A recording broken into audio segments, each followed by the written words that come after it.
at this moment that he knew. My ears ringing right now, bro. That was and you can't pop it. You can't pop it. That's the worst. That's the worst part about it. I don't even feel my fucking lips, man.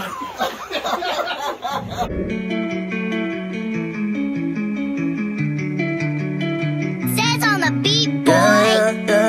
Yeah. Cause he wanna light. Headlights, I've been whipping midnight through the city. I've been going through some things, trying to get my mind right. Push the bucket to the lip, push that bitch into the fence. Gotta get the full control, gotta get my mind right. Headlights, I've been whipping midnight through the city. I've been going through some things, trying to get my mind right. Push the bucket to the lip, push that bitch into the fence. Gotta get the full control, gotta get my mind right, yeah. What's going on, Cowboys Nation? It's your boy DMV, back with another one on Victory Monday, as we are always excited about victories. You know what I'm saying? We just defeated the Washington Commanders yesterday, 25-10. The defense shows up again. Cooper Rush, still undefeated as a starter. He's the first Cowboys quarterback in history to start off 4-0. So congrats to that young king, man. And at the end of the day, I'm not going to be somebody that's going to sit here and fake it. I did not foresee Cooper Rush being able to come in and we keep things afloat. I knew that it was possible. I didn't see it. The thing that I thought was possible is exactly how we're winning games.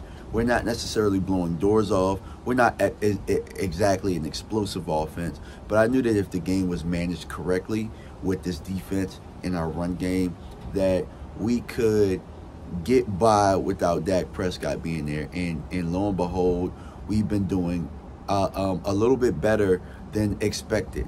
For me, I was happy with going 500 with Dak Prescott being out. The last time I felt that way about we just got to get to 500 without our starter being out, that's when Dak Prescott took over in 2016. So shout out to Cooper Rush, man. You know, the run game wasn't exactly there yesterday. Zeke Elliott, I think, for the most part, did the most that he could do with what he was given. Tony Pollard didn't have a great day at the office. But the play-action game was there, so the threat of the run actually opened up the middle of the field for us. And having Michael Gallup back, that was huge. Michael Gallup, you know, caused a few penalties. You know, Noah Brown did what Noah Brown has been doing. CeeDee Lamb had a really good first half. And, you know, kind of disappeared throughout the game, but, you know, he had a really solid game of six catches for 97 yards. But the defense, so it's kind of a tale. I mean, it's kind of a tale of two halves. On the first half, Washington was able to run all over us, and in the second half, we did a lot better against the run.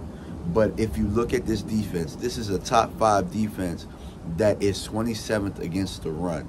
So we got to kind of figure that out. If we can kind of figure that out, I think we could be the top defense in the league. As you guys saw what happened to Tampa Bay last night, who I did think going in was the top defense in the league. They kind of got filleted last night. So at any given time, it could happen. Dallas has been consistent all year and is probably a top 4 defense. Philadelphia being one of them, Jacksonville being one of them. And I still think Tampa Bay is a pretty good defense. And Buffalo is a good defense. You know what I'm saying? But consistently, each week, Dallas has showed up. And we played some pretty good quarterbacks. We played against Joe Burrow. We played against Tom Brady. So I don't think you could just say that, you know, you played against Daniel Jones, you played against Wentz. I just think that the pass rush is something completely different. And teams have to kind of figure out how to get their run game going, how to get their quick game going in the passing game. In order to keep this pass rush off of you.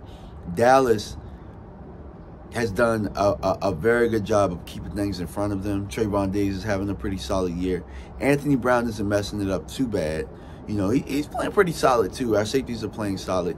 Our pass defense, I think, is top 3 or top 4 in yards given up.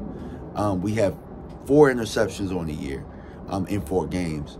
So our turnover differential is +2 right now, and we're in the top half of the league in that. So, you know, Philadelphia leads the league in turnover differential, which is probably why they're 4-0. But listen, guys, being able to keep pace with Philadelphia at this point, where they're 4-0 and we're 3-1, without our starting quarterback, is huge, man. So one thing that I do want to kind of talk about with the national media, though, is the overblown hype of Cooper Rush. Now, while he's doing this job and we're still winning games, I remember there was a time when Dak Prescott was doing the exact same thing in 2016, and all we heard was, well, Dak still hasn't thrown over 200 yards.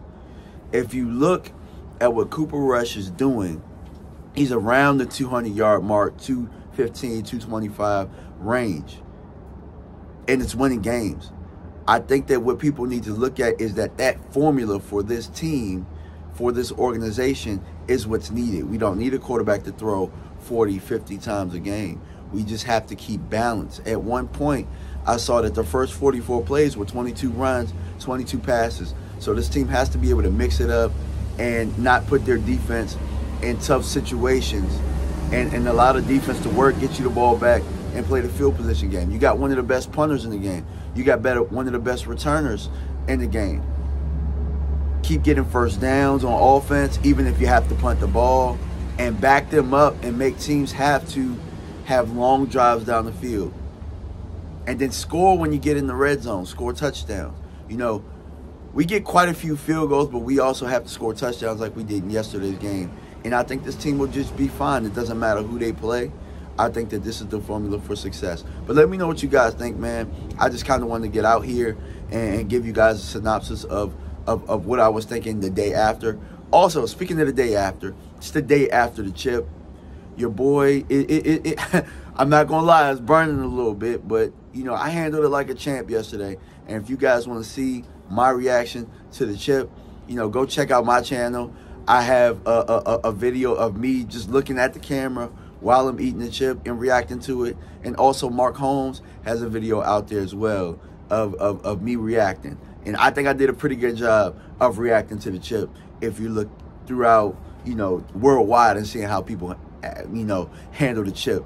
Your boy right here is a champ. All right, y'all. I appreciate y'all for stopping by. Tonight, 8 p.m. Eastern Standard Time, we got a show. We got our 8 o'clock show tonight. 7 p.m. Central Time, got Aisha Morrison, got Kyle Yeomans dropping by, and who knows whoever else is going to drop by on the post-game show, guys. Appreciate you. I'm out. Peace.